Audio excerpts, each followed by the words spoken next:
السلام عليكم ورحمة الله وبركاته. حادث بيروت سيوط، لا حول الله يا رب. أولا الله يرحمه ويشفي المصابين ويرحم الأموات المسلمين جميعا إن شاء الله. الميكروباص كان مليان بالركاب وكل واحد فيهم يحاول ينقذ نفسه بأي طريقة،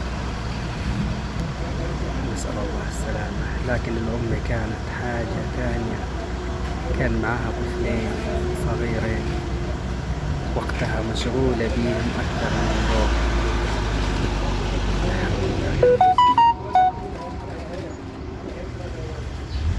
المية بتتسلل بسرعة جوا العربية، تمام، سيارة، وكل ثانية بتعدي كانت بتقلل فرص النجاة. فوسط البحر، وسط اللحظة الحرجة، تحركت بسرعة. الأم تحركت وقررت تعمل ما يقدرش عليه إلا هو. عملت كلمة، فتحت الشباك باليدين وتترعش من البرد والخوف، ورفعت أول بكل قوتها ورمته برا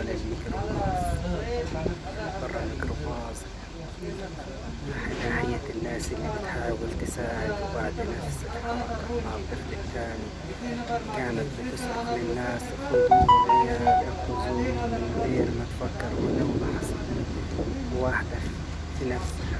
آخر حاجة اتشافت واحدة في نفسها منها كانت عينيها وهي بتبص على الطفلين من بعيد، كأنها بتقول لهم: عيش أهم من الحياة لحد دلوقتي. لا حول ولا قوة إلا بالله.